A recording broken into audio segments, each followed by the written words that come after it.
सरकार से जवाब नहीं है। सरकार के कर्मचारियों का, राज्य कर्मचारियों का, शिक्षकों का, पैरामिलिट्री के साथियों का ये कलेक्ट्रेट लेके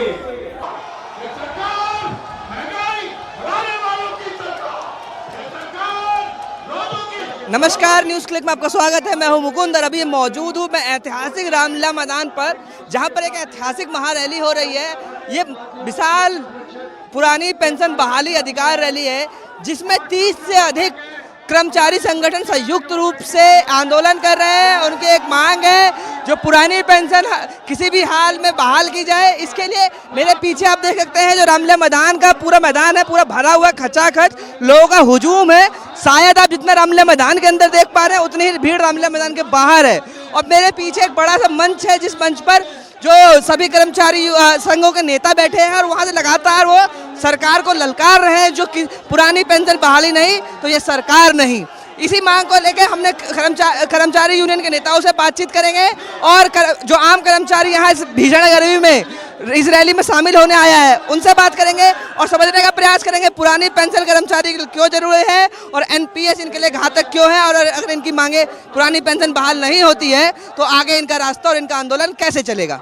अगर हमारे पास पेंशन है तो हमें ना अपनी बीमारी की चिंता है, ना कहीं जाने की, ना खाने की। हम अपनी 2 रोटी खाकर अपना गुजारा कर सकते हैं, बच्चों के बीच में खुश रह सकते हैं। आने वाले बच्चों के लिए ये जो 2004 के बाद की पेंशन बंद कर दी गई है, उन बच्चों का भविष्य क्या होगा आज हम सोचते हैं कि अगर हमें देखकर अगर बच्चे खुश होते हैं, कल आने वाले टाइम में उन बच्चों को कोई भी ठीक से रखेगा नहीं, उनका बुढ़ापा खराब होगा। और क्यों ना दे, जब एमएलए एमपी सबको इतनी अच्छी पेंशन मिल रही है तो हमारे कर्मचारियों के साथ ही क्यों ऐसा हो रहा है?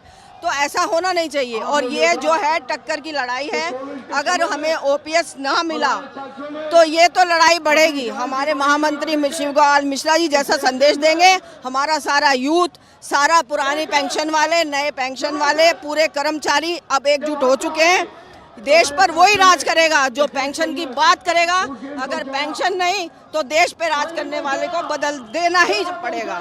सरकार कहती पुरानी पेंशन पाप है, उसको लागू करेंगे तो नष्ट हो जाएगी। नहीं, तो फिर सांसद और विधायकों की क्यों है? उनके लिए पाप नहीं है, उनके लिए ये पाप नहीं है।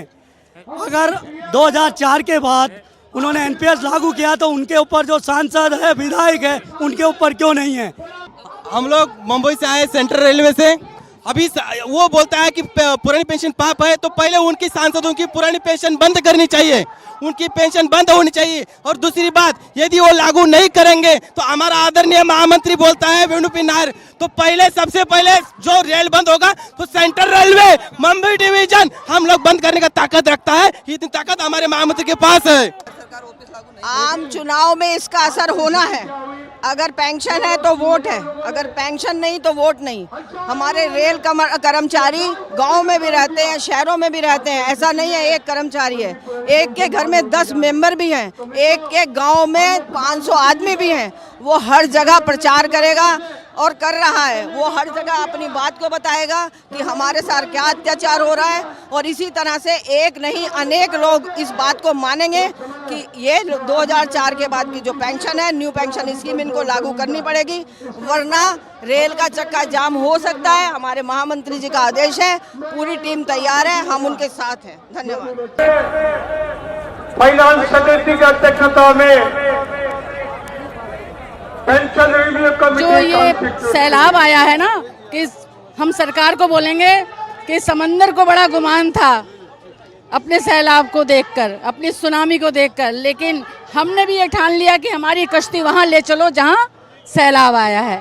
तो ये जो हमारी कश्ती है, ये चुनौती है सरकार को कि अगर हम लेके रहेंगे तो ओपीएस लेके रहेंगे, आज नहीं तो कल जरूर लेके रहेंगे, क्योंकि अगर हमें ओपीएस नहीं तो वोट नहीं।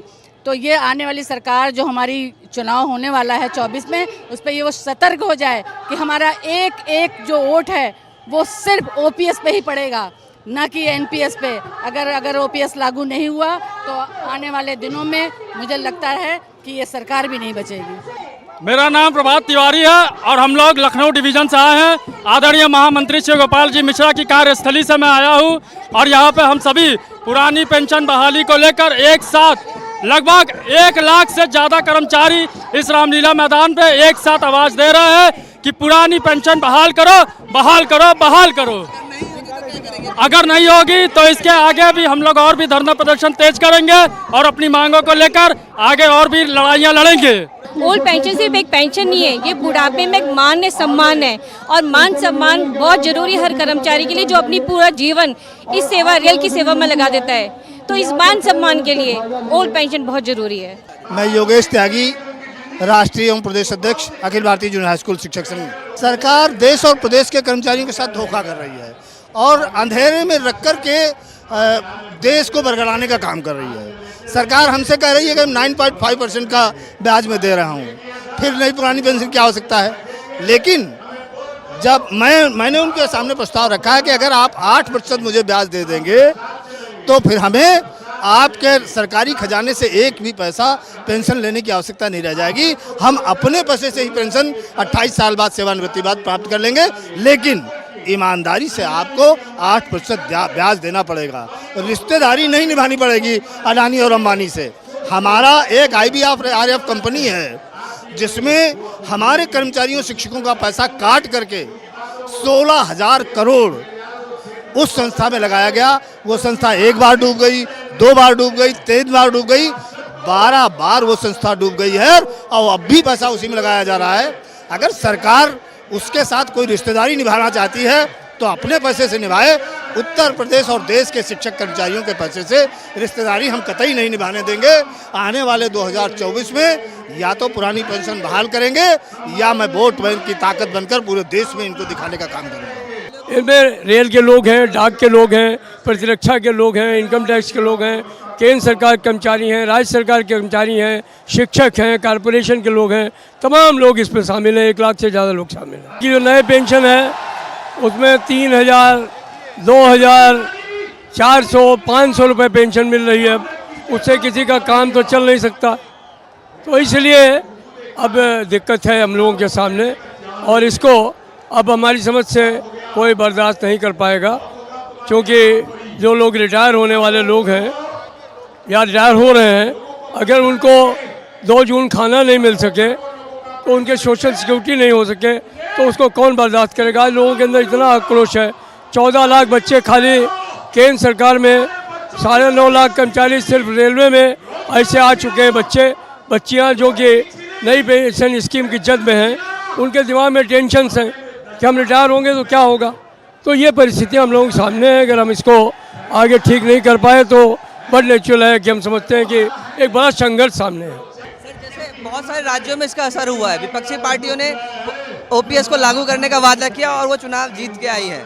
इसका दबाव सरकार पे भी कुछ दिख तो रहा है, कुछ कमेटी बनाई है उसने, लेकिन अगर वो नहीं होता है तो इसका नतीजा क्या आगे वाले जो देश का चुनाव, आम चुनाव है, उसमें दिखेगा कर्मचारियों की एकता या बस एक रैली बनकर यहीं सिमट के रह जाएगा? नहीं, ऐसा नहीं। उत्तर प्रदेश जो अन्य राज्यों में लागू हुई, उत्तर प्रदेश में राज्य कर्मचारी संयुक्त परिषद के अध्यक्ष आदरणीय तिवारी जी के नेतृत्व में हम लोगों ने 2018 में आंदोलन किया। उसका परिणाम है कि उसके भय से अन्य राज्यों में पेंशन लागू हुई। लेकिन अब आदरणीय तिवारी जी का, हमारा आदरणीय शिवपाल मिश्रा जी का ये उद्देश्य नहीं है कि राज्य बहाल हो। हमारा सबका ये उद्देश्य है कि PFRDA बिल जो किसान कानून जैसे वापस हुए, ऐसे ही PFRDA बिल वापस हो और पूरे देश में पुरानी पेंशन बहाल होनी चाहिए। और अगर नहीं करते हैं, जैसा आपने कहा, पूछा कि इसके बाद क्या करेंगे, अगर ये पुरानी पेंशन बहाल नहीं करती है देश और प्रदेशों की सरकार, तो आने वाले 2024 में ये मंच वैसे निर्णय लेने के लिए हम लोग तैयार हैं। अगर नहीं मिली तो निश्चित तौर पर हम पूरे देश में उत्तर प्रदेश का शिक्षक कर्मचारी वोट बैंक करने का काम करेगा और राजनीतिक निर्णय लेने के लिए मजबूर होगा। निश्चित तौर पर भारत बंद होगा, जबरदस्त हड़ताल होगी देश में। हम नहीं चाहते टकराव, हम नहीं चाहते देश की जनता को तकलीफ पहुंचाना, हम नहीं चाहते देश की अर्थव्यवस्था को खराब करना, लेकिन अपील करते हैं सरकार से वो हमारी बात को समझे और पुरानी पेंशन बहाल